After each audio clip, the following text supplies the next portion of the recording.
So here's an interesting little piece, and we're going to take a look. And so let's open this up.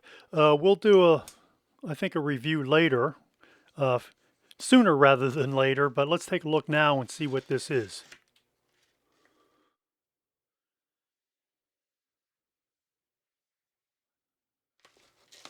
Okay, so oh look, a little lens cleaning cloth. Interesting that it's outside of the box rather than inside of the box. All right. I saw this show up in one of my webpage ads. So it was offered at one of the New York City camera stores, but it was out of stock. So I thought, hey, you know what? I wonder if this is available elsewhere. So I jumped onto eBay, and sure enough, it was. And so I thought, 0.95. This is for an APS mount only. So I thought, all right, we got to try this. 0.95. There have been very few 0.95 lenses, as you know, through the years. Of course, there's the famous Noctilux, the Leica lens. Canon also produced a 50 millimeter 0.95, and so this one, when mounted to an APS body, will give you a 50. Well, it'd really be 52.5 millimeters. Well, roughly the same. So let's check out this lens.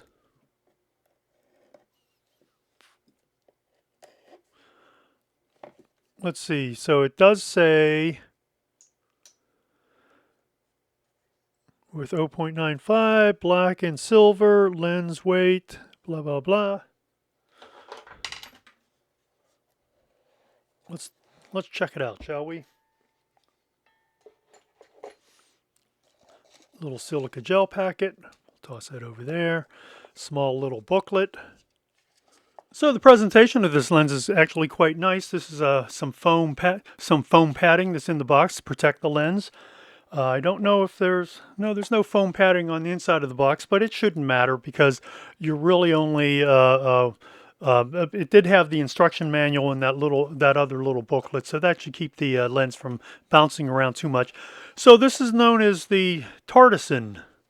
So a double T, I don't know if the T silent, which would make it artisan, but in any case, I guess you would pronounce that TTArtisan, or perhaps TTArtisan. Yeah. Some instructions. Another little booklet with some barcodes.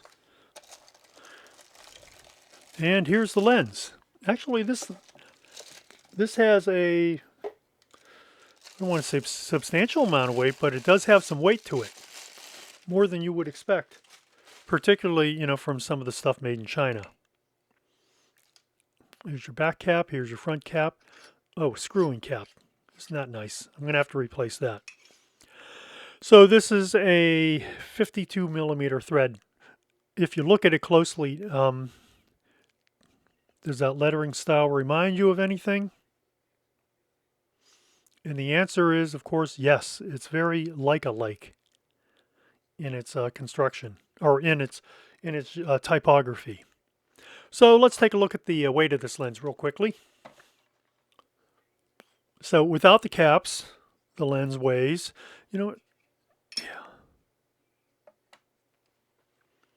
8.7 ounces. I don't recall what the box said. I think the box said 247 grams. I'm going to assume that that's 8.7 ounces. My initial impression is that it's pretty well made. There's some lightly grooved scallops that are milled into the front ring, which is actually your focusing ring, and same for your aperture ring. These are milled. Fit and finish seems to be pretty good. I don't notice any burrs along any of the surfaces. The back ring here, the back of the lens is actually quite polished nicely. And I don't know if you can read it, but it does say E-mount.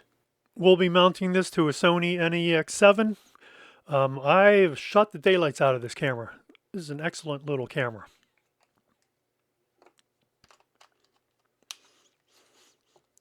And feels quite nice on the body. Now remember, this is a manual focus lens, so let's take a look see how it feels on the body. I think a rubber focusing ring would have been fine, but this works just as well too. I think they probably could have made the cuts a bit deeper. This is slightly slippery to the touch. This is quite an aperture range from 0.95 all the way down to 16 with half stops in between.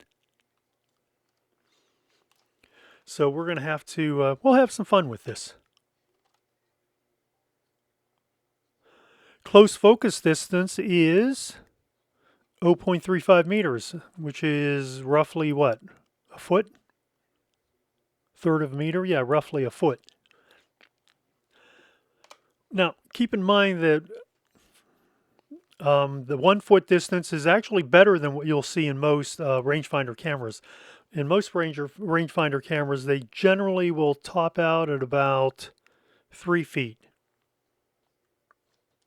So the fact that this can get down all the way to roughly a foot is a big plus. This has markings in both meter and feet. The feet markings, however, are in red, so not as easy to see in dim light. Probably easier to see in daylight. The meter markings are engraved and filled, as are the feet markings. The fit and finish of the lens is pretty good overall, I have to say. The lens also focuses very easily, very smoothly. There are no hiccups in it. There's no grinding, so that's nice. It seems to be pretty well damped. Overall, I think the construction of this seems to be pretty nice. So I think the real test is going to be trying this lens on a camera. So I'll either shoot it on this or I'll shoot it on an A7. The A7 usually auto-corrects for APS lenses and will cut it down to the APS field of view. But you know what? Let's try it on the A7 real briefly. The lens mounts are the same. The only difference is that the sensor, of course, is full frame in the A7, whereas the NEX series, they've always been smaller than that. Now, if you notice, this did not change it to an APS field of view, and you can see how it vignettes. So even if I did want to shoot it on this camera, when I get it into an image editor, I'm going to have to crop it down to correct the field of view. So, for example, if you were to mount a Sony lens, I suppose this would also be true with the Zeiss lenses. If you were to mount a true APS autofocus lens to it, what it does is it does adjust the field of view.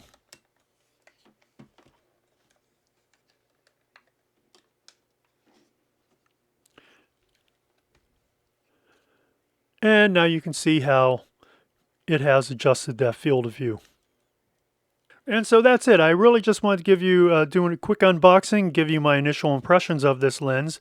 And we'll take it out and do a real test on this lens and come back and show you some photos from it. But I'm encouraged. I'm encouraged. Of course, the proof is not in the pudding, but actually in the photographs that it records. So we'll see how this goes.